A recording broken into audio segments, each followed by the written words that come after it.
So my name is Jarvis Tan. I am a bivocational Catholic. What I mean is I run a full-time training coaching business, but I'm also a full-time church worker, right? It is a new kind of something that the Lord has invited me to this year more. So that's something I'm living out. I've lived on both sides, right? I started my business very much when I was in my 20s. I semi-retired a little bit in my mid-20s, and I was doing full-time youth mission work and then eventually parish work and diocesan work.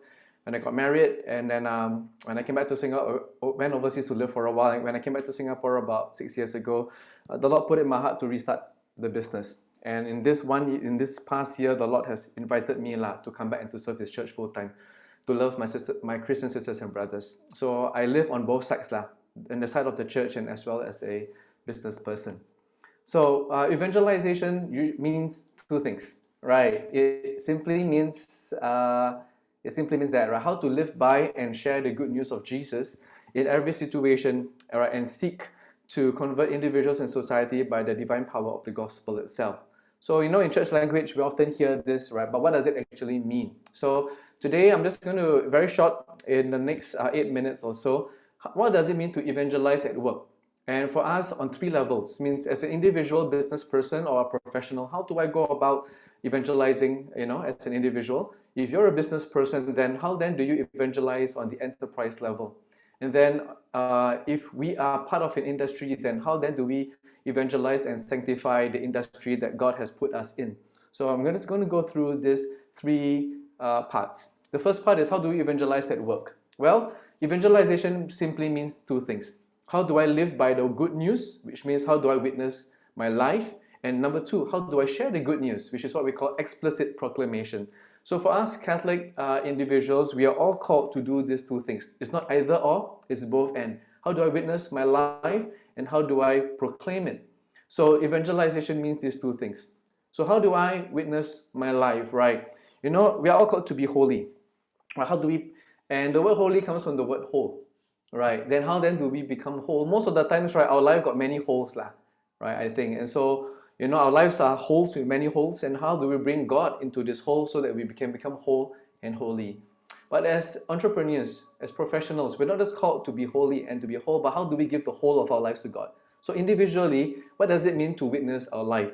So this is what it means practically. Practically, there are 12 categories of our lives. There's our physical, our bodies, our intellectual life, our emotional life, our character, and our spirituality, our faith. That's who we are. This first 5 parts is the individual life, right? The next 3 parts about relationships. Our love life, perhaps our parenting, which if we have young children. If not, then how we take care of our parents. And finally, our social life. So the first 5 is our individual life. The next 3 has to do with relationships, right? Finance, how do we use money? How do we make money? Our career, 10, which is our career businesses. Our quality of life, the way that we live our lives, the things that we buy and use, right? And finally, our life vision, or what we call our vocation.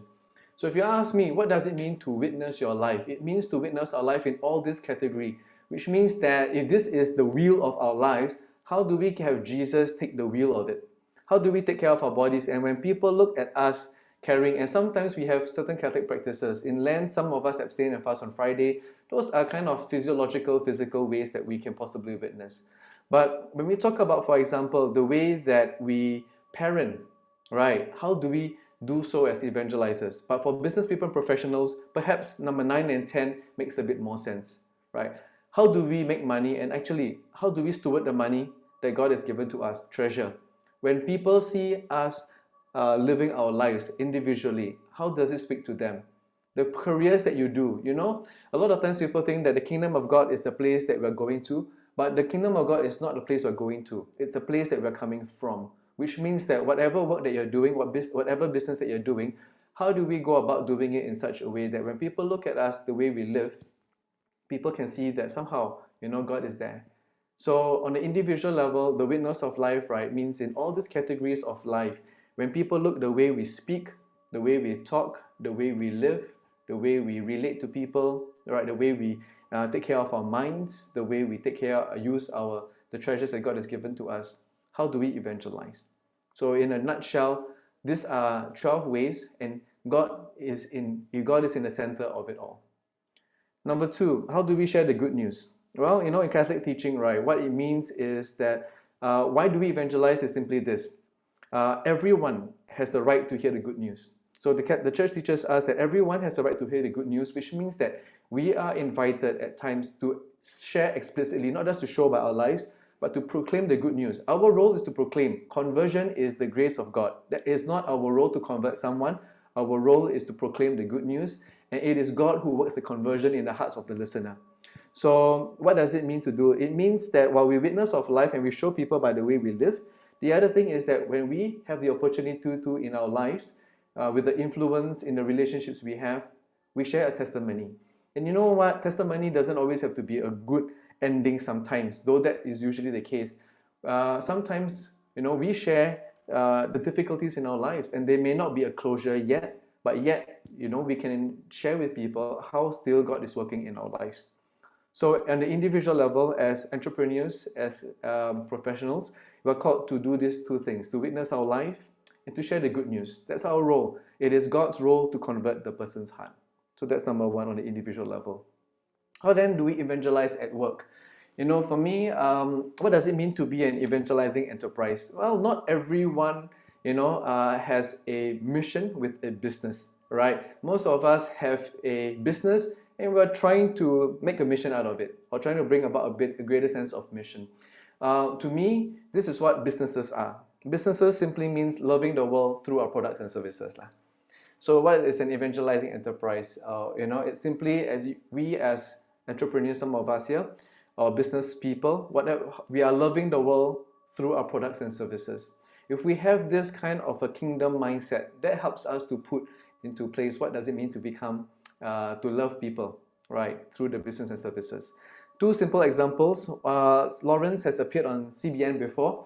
He's a very dear Christian brother of mine, and for him, he runs Consulates, which is a consultancy company. But as a Catholic, his business is very much infused with who he is. So he lives up his faith very transparently, right, in the work that they do. And the work of Consulates is to try to bring about a more united world. So they do businesses and they try to take up projects that clearly have a real transformative impact in people's life and in society. So that is a Catholic individual who, and they're not all Christians. His business partner is actually a Muslim, right? But they are very open about the way that they live their life. And one of the things that he always asks himself is, when they approach a client, when they do business, the question is always, did we love the client enough? Did we love them enough? So that is what it means to be an enterprise that shares evangelizing love. Another Christian example is a mentor and good friend of mine, Dr. Paul Chu. He was one of the founders of Shenton Medical Group years ago, and they sold it to Business Parkway, right? So he's a kind of a business mentor to me. And he said to me before, Jarvis, the average Singaporean, no need God lah, right? You hungry, go hawker center lah. You need money, go ATM. For the most average Catholic, we don't really need God. He say, you want to see God? Start a business. Every day you'll be on your knees praying, right? And to me, I felt that when the Lord asked me to restart my business, right, it was because He wanted me to journey with Him on a more intimate level. He was inviting me to do so. And Dr. Paul Chu, right, was Lawrence is what you call a first mountain person. He's very clear that in his business, right, he's putting God first. God is the CEO of his business, and that in the first mountain of his life, where most people are trying to achieve success, as the first mountain, he has made that his mountain. That he doesn't wait until he becomes successful, then he returns back to God. So in his life, he was a first mountain person. Dr. Paul Chu, right, is what we can possibly call a second mountain person, where he made his millions very much in his first business after he sold it away. But he was always a very staunch Christian. But what he did was he created GodUcate, right, which is a business that teaches people how to use English across Asia. GodUcate is go and educate, but it has a clear missional purpose because they are using English to teach people, to teach as a way to educate people, but then with a very clear intention to evangelize. So they built little GodUcate and they go around Asia to teach people English all across Asia and then to evangelize to these people. So the Protestant model is what we call business as mission, where they start a business with a clear missional purpose to evangelize and to expand the territory of God. Right? So there are first mountain Christian business owners, and sometimes there are second mountain Christian business owner. After having the first success, the first mountain of life, they now want to come into the second mountain of their life and to do more good. So he is someone, right, who is what we call a second Christian person. Now, what is a company? The company comes from the two Latin word companis, which means together and bread, or sometimes people call it breaking bread. A company is a group of people, right? Those of us who are entrepreneurs, these are people that we break the bread of our life together with. We break off the bread of our life together with one another, and hopefully, perhaps through the products and services that we offer, we also break, right, this for the world. So as an entrepreneur, these are a couple of ways that we can become more of an evangelizing enterprise. You really have to see where you are in your business, what God is calling you at this point of time. No one model looks the same. I believe we are all called to have a variety of expression. Then Teresa of Lisieux said, if every flower wanted to be a rose, spring would lose its beauty. I think that the garden of economy that the Lord has created all these different kinds of businesses was so that we can sanctify the temporal order.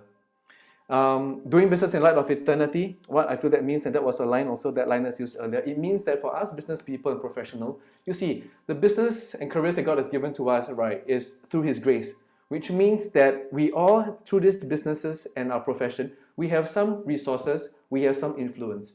These are called temporal resources, influence. But you know what? Doing business in light of eternity means, right, one day when Jesus comes back again in the second coming, all of this, whatever we see outside in this world, will all pass. It will all pass, right? And there'll be a new heaven. And what it means is that all these things that we have temporarily, our resources, our influence, our gifts, how then do we translate these temporal resources into eternal impact and consequences? I feel that that's a question that we as entrepreneurs, as professionals, need to consider and to ask. Finally, in this last minute, how then do we evangelize the work on the industry level? Well, just to share a Christian example, right? There's this group called Gatekeepers. They're international, but they have a small group in Singapore. I'm not promoting any particular one group. But what's interesting about them is the Gatekeepers, they believe that they are Christians who wants to transform life and transform culture. They are gatekeepers because they have a few different gates that they're keeping gate of.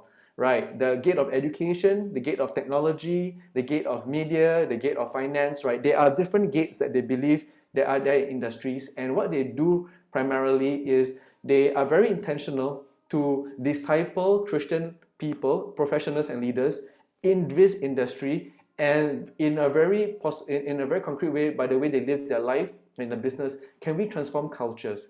Meaning, can we bring God to sanctify the industries that they are part of? So they know that they cannot do it alone, but they can do it in a community, right? In a very small group of people, where people are very intentional, who live this kind of way of life, it is a way to attract other people to do the same. So perhaps this is something we as a Catholic community of entrepreneurs and professionals could also consider a bit more. And CBN is in a very in a place perhaps sometimes to encourage and to foster this, to make this happen. So that's how we can do it, right? On an individual level, on an enterprise, and on an industry level. Thank you very much for allowing me to share a little bit about the work at ONE and also a little bit of my bivocational work also as a full-time entrepreneur. Thank you very much.